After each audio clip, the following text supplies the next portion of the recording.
Hello friends. आज जो हम टॉपिक डिस्कस करने जा रहे हैं वो बेसिकली हम एक पैथोजेनिक डिसीज के बारे में डिस्कस करेंगे जिसका नाम है ट्यूबरक्लोसिस।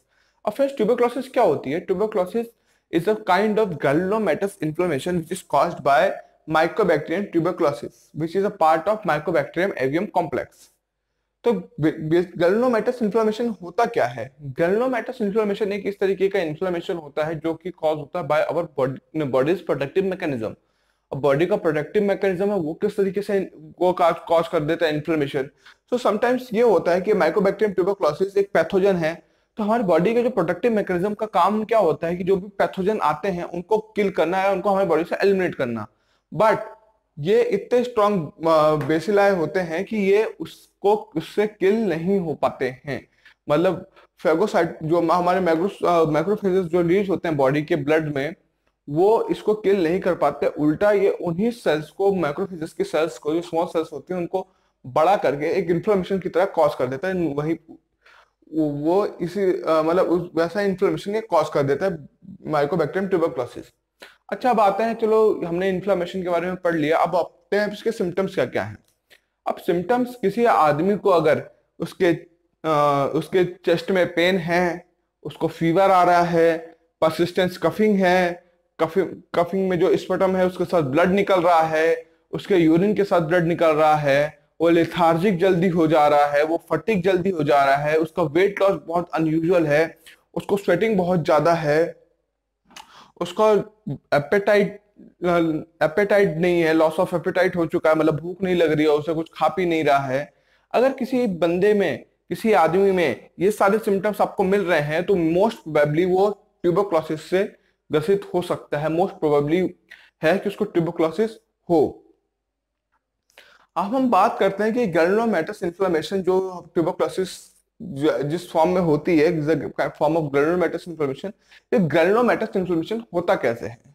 सो अगर आप ये डायग्राम देखें तो क्या हो रहा है यहाँ पे कि हमने किसी तरीके से, किसी आदमी ने अगर ट्यूबरकुलाई का बेसिलाई इंजेस्ट करा। इंजेस्ट कैसे करेगा? या तो एयर ट्रैक या तो ओरली, दो मेथड से वो इंजेस्ट करता है। चलो, तो इंजेस्ट करता है तो क्या होता है हमारी बॉडी के अंदर, हमारी बॉडी का एक सर्टेन प्रोटेक्टिव मैकेनिज्म है जो एक्टिव हो जाता है तुरंत किसी भी पैथोजन के लिए।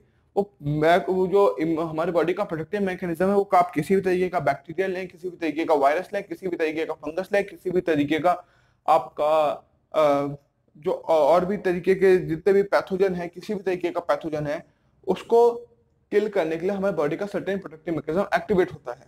तो यहाँ पे क्या हुआ कि जब हमने ट्यूबरकुलाई का बेसिलाई जब इंजेस्ट करा तो हमारी बॉडी के अंदर से मैक्रोफेजेस एक्टिवेट हो गए। अच्छा, मैक्रोफेजेस एक्टिवेट होते हैं। मैक्रोफेजेस का काम क्या होता है कि वो जो पैथोजन जो भी आता है, जो भी अनडाइजेस्टेबल जो आइटम आता है हमारी बॉडी के अंदर, वो उसको इनगल्फ करेगा, एक ऐसे पकड़ लेगा, एंड देन अपने अंदर वो साइटोटॉक्सिक मटेरियल जो उस सेल के लिए होंगे उसको रिलीज करके उसको किल कर देता है। सो इनका मैक्रोफेजेस का काम यही होता है।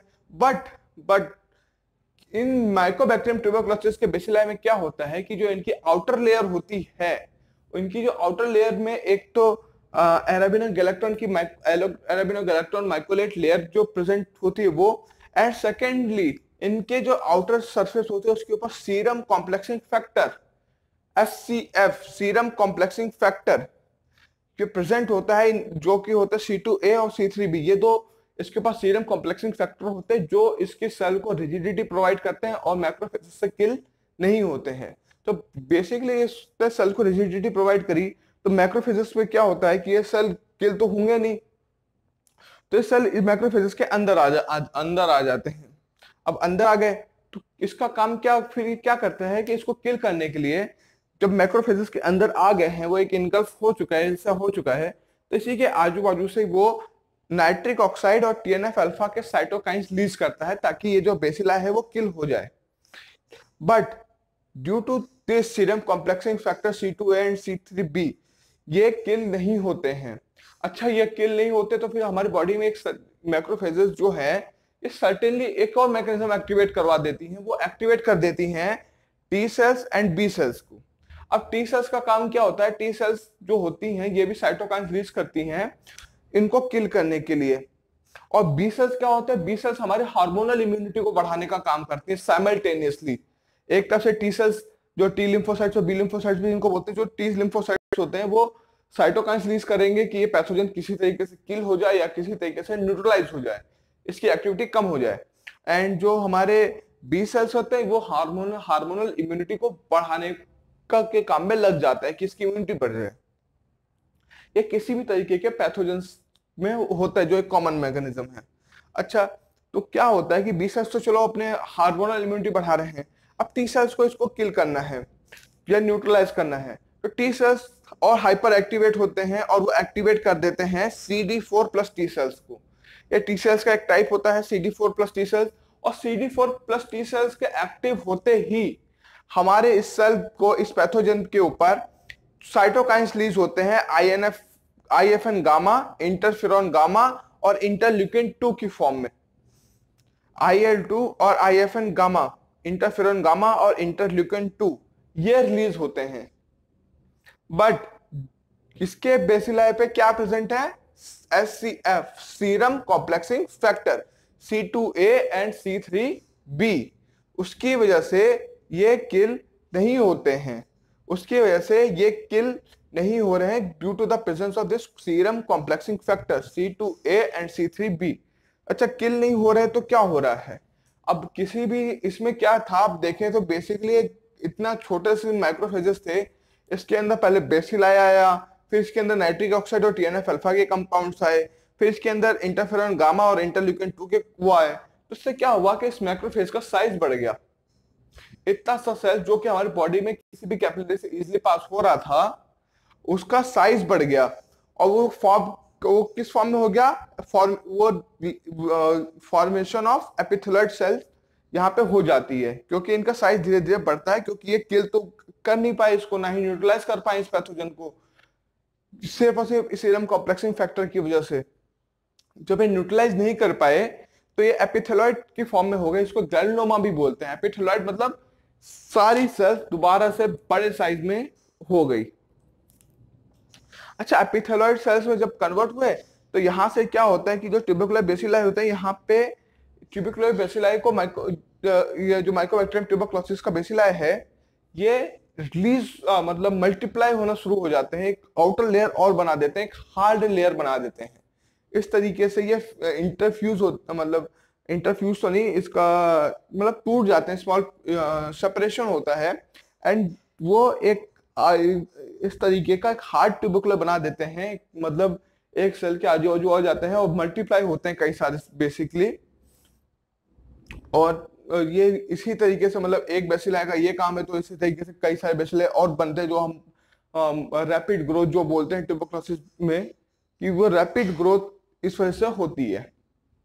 अच्छा, जब ये इस तरीके से फैल जाते हैं, दो इस यहाँ से यहाँ बनने में इनको 2 to 3 डेज लगते हैं, और यहां से आपकी इन्फ्लामेशन चालू हो जाती है, कि मतलब जो आपके जो डिसीज है, जहां जब सिम्टम्स आने शुरू होते हैं वो यहां से शुरू होते हैं। अब क्या ये 10 से 14 दिन तक ऐसे ही पड़े रहेंगे इसी फॉर्म में, हार्ड ट्यूबरकुलर सेल्स की फॉर्म में? फिर क्या होता है, सर्टेनली ये जो आपके सेल्स दिख रहे होंगे, ये छोटे छोटे जो माइक्रोबैक्टीरियल सेल हैं, ये आपस में फ्यूज होते हैं। अब जाहिर सी बात है, पहले इतने छोटे छोटे से आप फ्यूज होंगे तो सेल का साइज बढ़ेगा, आपस में फ्यूज होते हैं और एक बड़ा सा बीच में न्यूक्लियर बना देते हैं, और फ्यूज होते ही इसके साथ एक येलो कलर का cytoplasmic membrane, cytosol, yellowish colour का मैट्रिक्स रिलीज होता है, येलोइश कलर का फ्लूइड एक रिलीज होता है, जो कि इस सेल को अब अनब्रेकेबल बना देता है। मतलब अब ये नॉर्मल जो हमारी बॉडी का कितना भी कोई भी चीज हो जाए, ये किल नहीं होंगे अब ये। और ये जब हमारी बॉडी में आएंगे, जब ये हमारी बॉडी में इस फॉर्म में कन्वर्ट होते हैं, तो हमारी बॉडी में इस तरीके का इन्फ्लेमेशन हो जाता है। अब इन्फ्लेमेशन का अगर देखें कि एक बड़ी सी पाइप है, उसमें पानी बह रहा है, आप छोटी छोटी मिट्टी डालते रहें, जो छोटी छोटी मिट्टी लाइक एज इन वो हमारे मैक्रोफेजेस का काम कर रहे हैं, तो कोई ऑब्स्ट्रक्शन नहीं होता, कुछ नहीं होगा। बट जब यहाँ पे मैक्रोफेजेस एक ग्रैनुलोमा बन गए हैं, आपने एक पाइप में एक पत्थर फिट कर दिया, तो क्या होता है कि पाइप का फ्लो रुक जाएगा, पानी का फ्लो रुक जाएगा। सो यहाँ पे मैक्रोफेजेस एक अब ग्रेनुलोमा बन चुके हैं, एपिथेलॉइड सेल बन चुके हैं। वो जब यहाँ पे आते हैं तो उन्होंने एक एक पार्ट को ब्लॉक कर दिया, उसके सिम्टम्स को ही उसके जो आपकी फंक्शनिंग है उसको ब्लॉक कर दिया यहाँ पे। अब लंग्स के एपेक्स पार्ट को ब्लॉक कर दिया, यहाँ पे ब्रोंकियोल्स को ब्लॉक कर दिया, यहाँ पे ब्रोंकस को ब्लॉक किया, यहाँ पे ब्रोंकियोल्स को ब्लॉक किया, यहाँ पे एल्वियोलर सैक को ब्लॉक कर दिया, फेरिंग्स को ब्लॉक कर दिया। तो इस तरीके से ये काम करते हैं। ये हमने ग्रेनुलोमेटस फ्रेंड्स ये हमने पढ़ा ग्रेनुलोमेटस इन्फ्लेमेशन के बारे में। ये हमने यहाँ पे जो डिस्कस करी कि माइकोबैक्टीरियम ट्यूबरकुलोसिस इन्फ्लेमेशन किस तरीके से कॉज करता है। तो फ्रेंड दिस वाज ऑल। अगर आपको फिर भी कोई चीज अच्छी लगी हो या कोई चीज समझ में ना आई हो, फिर भी कोई चीज रह रही हो, तो प्लीज कमेंट करके जरूर बताएं हमें, एंड प्लीज इसे शेयर करें, and don't forget to subscribe. आप चाहें तो आप स्क्रीनशॉट ले सकते हैं।